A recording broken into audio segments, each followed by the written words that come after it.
Previous క్లాస్లో మనం units and measurements discuss చేసాం కదా. యూనిట్స్ అండ్ మెజర్మెంట్లో physical quantities, fundamental physical quantities, derived physical quantities చూసాం. మళ్ళీ వాటికున్న యూనిట్స్ కానీ చూసాం. ఫండమెంటల్ యూనిట్స్, డెరైవ్డ్ యూనిట్స్ అంటే ఏదో కూడా చూసాం. ఓకేనా. మొన్న క్లాస్లో డెరైవ్డ్ యూనిట్స్ అనేది ఒక ఎగ్జాంపులే చూసాం కదా. దేనికి? డెరైవ్డ్ యూనిట్స్లో. ఓకే, డెరైవ్డ్ యూనిట్స్ దీంతో ఒక ఎగ్జాంపుల్ చూసాం. ఏది? ఫోర్స్కి యూనిట్స్ ఏంది? KG metre per second square. అది డెరైవ్డ్ యూనిట్స్ అని చెప్తున్నాం. రైట్. ఇప్పుడు ఈ డెరైవ్డ్ యూనిట్స్లోనే ఇంకొన్ని ఎగ్జాంపుల్స్ చూసి నెక్స్ట్ టాపిక్ వెళ్దాం. Understand? So derived units. First of all, what is meant by derived units? Derived units are the derived from the fundamental units. Okay, these units are depends on fundamental units. Fundamental units నుంచి వీటిని derive చేస్తాం కాబట్టి వీటిని derived units అని చెప్తున్నాం కదా. So ఆ విధంగా మనం డిరైవ్ చేసుకుంటున్నాం కాబట్టి వీటిని డెరైవ్డ్ యూనిట్స్ అన్నాము. ఫోర్స్కి derived units KG metre per second square అని రాస్తాం. క్లియర్? ఓకే. ఇప్పుడు ఇంకొక ఎగ్జాంపుల్ చూద్దాం. ఓకే, అది ఫోర్స్కి. మరి వర్క్కి ఏందో చూద్దాం.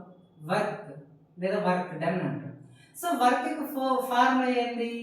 Force into displacement. ఓకేనా. ఫస్ట్ మనం చేయాల్సింది ఇక్కడ ఏంది?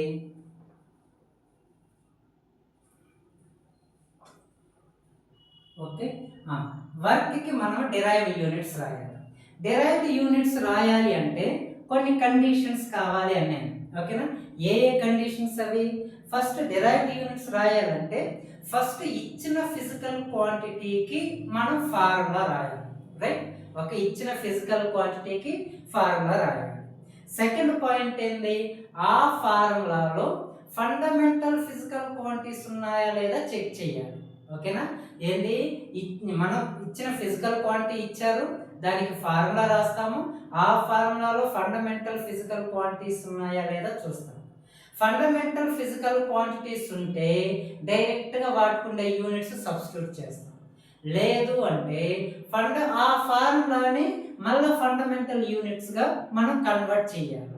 ఫండమెంటల్ క్వాంటిటీస్గా కన్వర్ట్ చేసుకున్న తర్వాత ఫైనల్గా మనం ఏం చేయాలి? ఆ ఫండమెంటల్ ఫిజికల్ క్వాంటిటీస్కి ఏవైతే యూనిట్స్ ఉంటాయో వాటిని మనం ఇక్కడ దాంతో సబ్స్టిట్యూట్ చేస్తే we can get the derived units అంటాం. Okay, let's see. ఫస్ట్ ఇప్పుడు మనం ఏం చేస్తున్నాం? వర్క్ కదా. వర్క్కి ఫస్ట్ పాయింట్ ఏంది? వర్క్కి ఫార్ములా రాయాలి. What is the formula of work done? So force into displacement. Force into displacement. ఇది ఏది? ఫార్ములా. వర్క్ డన్కి ఫార్ములా. ఓకే, ఇప్పుడు నీకు ఈ ఫోర్స్కి ఇది ఫార్ములా అని తెలుసు. డైరెక్ట్గా నువ్వు ఇక్కడ సబ్స్టిట్యూట్ చేసేయచ్చు. ఏది? KG metre per second square అనే ఈ డెరైవ్డ్ యూనిట్స్ నీకు తెలిస్తే డైరెక్ట్గా సబ్స్టిట్యూట్ చేసుకోవచ్చు. లేదు అంటే మళ్ళీ నువ్వు సింప్లిఫై చేసుకుంటూ వెళ్ళాలి. కొంచెం ఎలాబొరేట్గానే చెప్దాం దీనికి. So if you know derived units of this force, directly you can substitute here. You can get easily derived units of work done. Right. See, ఇక్కడ దీంతో ఇప్పుడు అబ్జర్వ్ చేయండి. ఫోర్స్ ఉంది, డిస్ప్లేస్మెంట్ ఉంది. So this is the formula of work done. So ఇప్పుడు ఈ ఫార్ములాలో fundamental physical quantities ఉన్నాయా లేదా చెక్ చేయాలి. So does force is a fundamental physical quantity? No, force అనేది ఫండమెంటల్ క్వాంటిటీ కాదు. ఓకే. డిస్ప్లేస్మెంట్ ని లెంత్ గా కన్సిడర్ చేయండి అని చెప్పాను. ఎందుకు? లెంత్ కి యూనిట్స్ మీటర్స్, డిస్టెన్స్ కి యూనిట్స్ మీటర్స్, డిస్ప్లేస్మెంట్ కి మీటర్స్. సో వీటన్నిటిని లెంత్ గానే కన్సిడర్ చేయాలి. కాబట్టి ఇప్పుడు డిస్ప్లేస్మెంట్ ని లెంత్ అనుకుంటే length is a fundamental physical quantity కాబట్టి displacement also fundamental physical quantity అవుతుంది. Okay, so this is the fundamental physical quantity. No problem. ఇప్పుడు ఫోర్స్ ఉంది. Force is not a fundamental physical quantity. So నేను దాన్ని fundamental physical క్వాంటిటీగా convert చేయాలి కాబట్టి I can write the formula of a force. Force కి formula ఏంది? మళ్ళా mass into acceleration. Okay, acceleration. Into ఇక్కడ డిస్ప్లేస్మెంట్ యాజ్ ఇట్ ఈస్ గా రాస్తాం, డిస్ప్లేస్మెంట్ ఇది. ఓకే, ఇప్పుడు వీటిల్లో fundamental physical quantities, mass fundamental quantity, displacement fundamental quantity అయ్యింది. యాక్సలరేషన్ ఫండమెంటల్ క్వాంటిటీ కాదు. ఇప్పుడు ఏం చేయాలి, యాక్సలరేషన్ ని కానీ మనం ఫండమెంటల్ క్వాంటిటీగా మార్చాలి. ఎలా మారుస్తాము, దీని ఫండమెంటల్ ఫిజికల్ క్వాంటిటీగా కన్వర్ట్ చేయాలంటే దీనికి ఫార్ములా రాయాలి మళ్ళా. So mass into acceleration formula velocity by time taken, velocity by time into displacement. Okay, ఇది ఇక్కడ వరకు అయింది. Mass fundamental quantity, time fundamental quantity, displacement కానీ ఫండమెంటల్ క్వాంటిటీ అయ్యింది. వెలాసిటీ ఫండమెంటల్ క్వాంటిటీనా కాదు, కాబట్టి ఇప్పుడు వెలాసిటీగా ఏం చేయాలి, ఫండమెంటల్ క్వాంటిటీగా మార్చుకోవాలి. ఇది ఫండమెంటల్ క్వాంటిటీగా మారాలంటే దానికి కానీ ఫార్ములా రాయాల్సి ఉంటుంది. మాస్ ఇంటూ 1/టైం into velocity formula displacement by time, displacement by time into already ఇంకొక డిస్ప్లేస్మెంట్ ఉంది ఇక్కడ. Okay, so fundamental quantity, time fundamental quantity, it is also fundamental quantity, displacement కానీ ఫండమెంటల్ క్వాంటిటీగా కన్సిడర్ చేస్తున్నాం. సో ఇప్పుడు ఇక్కడ ఏం చేస్తాము, వర్క్ డన్ ఉన్న ఫార్ములాలో అన్నిటిని మనం ఫండమెంటల్ ఫిజికల్ క్వాంటిటీగా కన్వర్ట్ చేసేస్తాం. ఇప్పుడు ఈ ఫండమెంటల్ ఫిజికల్ క్వాంటిటీస్గా కన్వర్ట్ చేసుకున్న తర్వాత వాటికున్న యూనిట్స్ని రాయాలి. సో మాస్కి ఫండమెంటల్ యూనిట్ ఏంది, unit KG. Okay, KG into టైంకి సెకండ్, ఇంటూ డిస్ప్లేస్మెంట్కి మీటర్, బై టైంకి మళ్ళా సెకండ్, మళ్ళీ ఇంకేముంది డిస్ప్లేస్మెంట్ మీటర్. ఓకేనా, so KG metre into metre, metre square per second square. So this is the derived units of work done. Okay, understand? So this is about kg meter square per second square are the derived units of work done. అర్థమైందా ఎట్లా రాసాను? ఇచ్చుండే physical క్వాంటిటీకి derived units రాయాలంటే first దానికి formula రాయాలి, ఫార్ములాని fundamental క్వాంటిటీగా మార్చాలి, మార్చుకున్న తర్వాత యూనిట్ సబ్స్టిట్యూట్ చేస్తే మీకు ఇలా derived యూనిట్ అనేది వస్తుంది. యాక్చువల్గా వర్క్ డన్కి యూనిట్స్ ఏంటి, జౌల్ అంటాం. ఓకేనా, జౌల్. కాబట్టి జౌల్ ఇజ్ ఈక్వల్స్ టు దాని మీనింగ్ ఏది, KG metre per second square అని రాస్తాం. ఓకే, ఫోర్స్ యూనిట్స్ ఏది, న్యూటన్. కాబట్టి Newton n is equals to KG metre per second square అని రాస్తాం. అట్లా క్లియర్? ఓకే, ఇప్పుడు ఇంకొక దానికి రాద్దాం.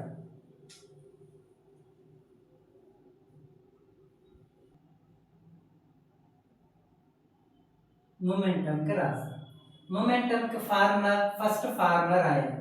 మొమెంటం ఈజ్ ఈక్వల్స్ టు అంటే లీనియర్ మొమెంటంకి mass into velocity, mass into velocity. Mass fundamental క్వాంటిటీనే, వెలాసిటీ కాదు. Mass into velocity formula displacement by time, by time. therefore mass units KG, displacement కి metre by second, KG metre per second. ఏది momentum. ఓకేనా, momentum ఇట్లా రాసుకుంటూ ఉంటాం, KG metre per second. Okay, so this is one of the derived unit of A momentum. Next ఇంకొక దానికి power. పవర్కి ఎలా కనుక్కోవాలో చూద్దాం. Power is equals to work done by time, work done by time. ఇది ఫార్ములా. సో మామూలుగా సింపుల్గా joule per second అనేది formula. Units joule per second is the units. దీనికి derived యూనిట్స్ ఏమొస్తుందో చూద్దాం. వర్క్ డన్ కదా, వర్క్ డన్ అంటే మళ్ళీ సేమ్ ఏం రాయాలి, ఫార్ములా రాయాలి. Work done formula force into displacement F into S రాసుకుంటా బై టైం టీ. ఓకేనా, నేను కంప్లీట్గా వర్డ్స్ రాయట్లేదు, వాటిని సింపుల్గా force into displacement by time. ఇప్పుడు ఫోర్స్కి ఫార్ములా వల్ల mass into acceleration into displacement by time. therefore m by t into యాక్సిలరేషన్కి velocity by time into displacement, m/t into velocity అంటే 1/t, వెలాసిటీకి మళ్ళీ డిస్ప్లేస్మెంట్ బై టైం. ఓకేనా? సో మాస్ బై టైం ఇది acceleration velocity by time into displacement, మళ్ళీ దీంతో నుంచి 1/t రాసుకొని వెలాసిటీకి డిస్ప్లేస్మెంట్ బై టైం ఇంటూ మళ్ళీ ఇంకొక డిస్ప్లేస్మెంట్ గాని ఉంది ఇక్కడ. సో ఇప్పుడు ఇవన్నీ ఫండమెంటల్ క్వాంటిటీస్ అయిపోయింది. Mass, time, displacement fundamental quantities అయిపోయింది. మాస్కి యూనిట్స్ ఏంది? కేజీ. ఓకేనా? నెక్స్ట్ డిస్ప్లేస్మెంట్కి metre, metre into metre, metre square by, so time into time, time cube, time units second cube, KG metre square per second cube. This is the derived units of power. ఓకేనా? Power కి derived units ఏది? KG metre square per second cube. Okay, ఇదొకటి. Next ఇంకొక example, pressure.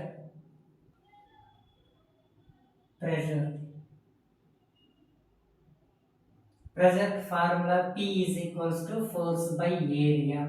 So force కి మళ్ళా తెలియదు, నాకు తెలిస్తే నేను ఇదే డైరెక్ట్గా రాస్తున్నాను, మీరు మళ్ళీ సింపుల్గా మొత్తం రాసుకోండి. KG metre per second square by area. Area is not a fundamental physical quantity. ఏరియాని మార్చాలంటే దానికి ఫార్ములా రాయాలి. So length into breadth, length into breadth. So length fundamental physical quantity. బ్రెడ్త్ని కానీ లెంత్ కింద తీసుకున్నాం. ఎందుకు? బ్రెడ్త్కి కానీ యూనిట్స్ మీటర్స్, సెంటీమీటర్స్ ఇవే ఉంటాయి. కాబట్టి length fundamental quantity, breadth also fundamental quantity. కాబట్టి KG metre per second square by length units ఏంటి? మీటర్, బ్రెడ్త్కి యూనిట్స్ మీటర్స్.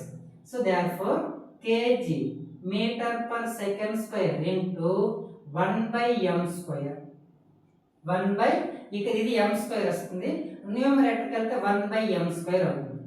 m ఇక్కడ m స్క్వేర్లో m, కేజీ మీటర్ ఉందా? లేదు. KG per metre second square, KG per metre second square is the units of a power.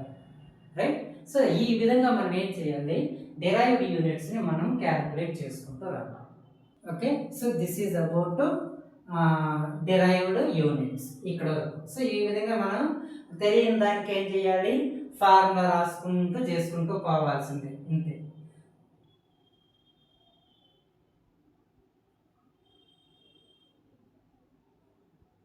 Supplementary units. These are the units. These units neither fundamental units nor derived units. అంటే fundamental units అనేటివి depend కావు. Okay.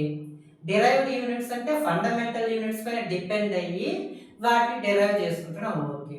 ఆ రెండింటికి సంబంధం లేని units ఏది అంటే supplementary units.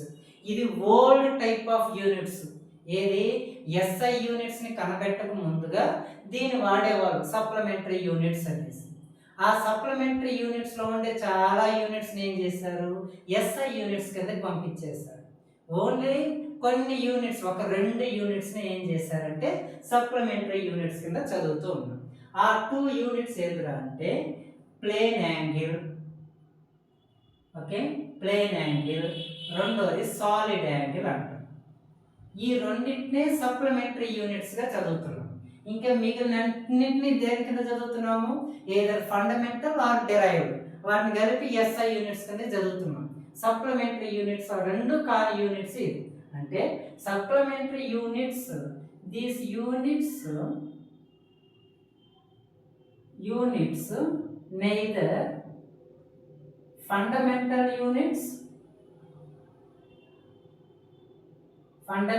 units nor derived units.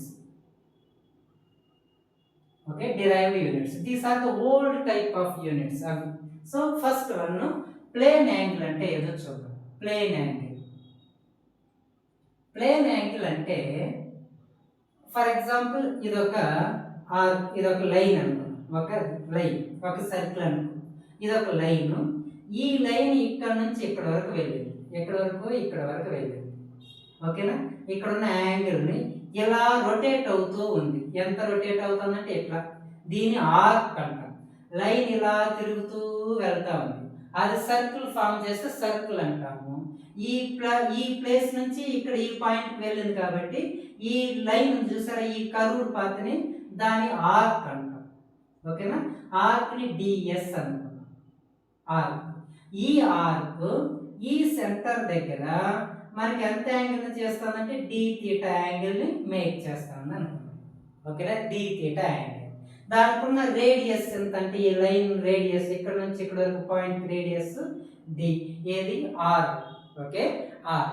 ఇక్కడ ఉండే డి థీటా ఉంది చూసారా, దాన్ని ప్లేన్ యాంగిల్ అంటారు. Plane angle is the ratio of length of the arc by radius of the plane surface. ఓకేనా, length of the arc by radius, that is the plane angle. So plane angle, it is the ratio of length of the arc to the radius. Okay, దానికున్న radius. కాబట్టి plane angle D theta is equals to length of the arc DS by R. దీనికి ఇప్పుడు units ఏమని రాస్తాము, ఇదేంటి plane angle కదా, యాంగిల్కి units ఏంటి డిగ్రీస్లో రాస్తాం, లేదంటే ఇంకొక విధంగా ఏం రాస్తాం, రేడియన్. ఏమని రాస్తాము, రేడియన్, ఆర్ఏడి సింపుల్గా.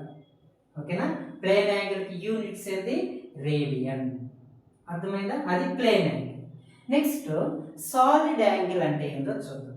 Okay, solid angle. Solid angle అంటే ఒక కోన్ లాంటిది తీసుకున్నాం, ఒక కోన్.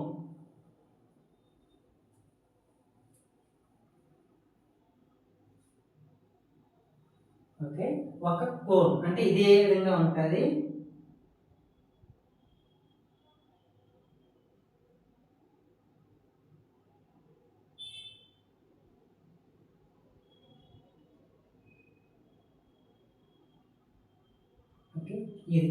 ఇది ఏరియా ఇంటర్సెప్టెడ్ ఏరియా డిఏ అనుకున్నాం.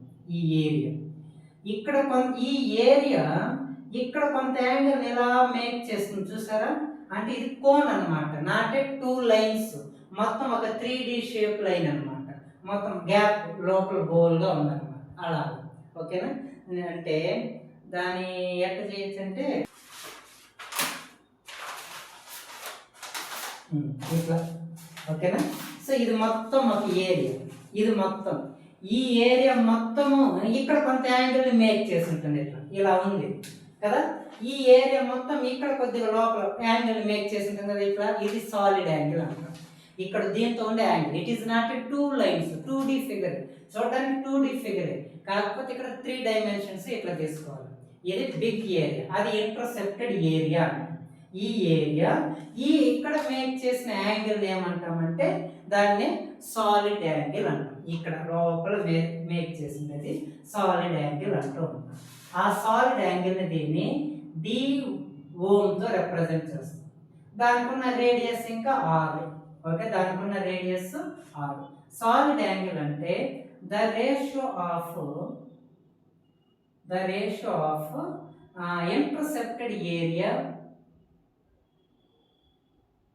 Intercepted area of spherical surface అని రాయొచ్చు, లేదా సర్ఫేస్, అది సర్ఫేస్ ఆఫ్ దిస్ ఫిగర్. ఏ ఫిగర్ అనుకుంటే అది కోన్ లా ఉంది కాబట్టి intercepted area of surface to the square of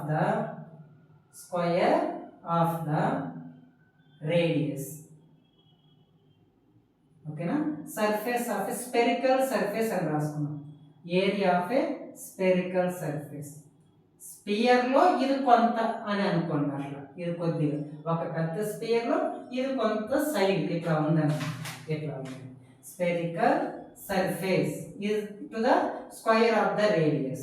Therefore d ohm is equals to intercepted area by square of the radius dA by r square.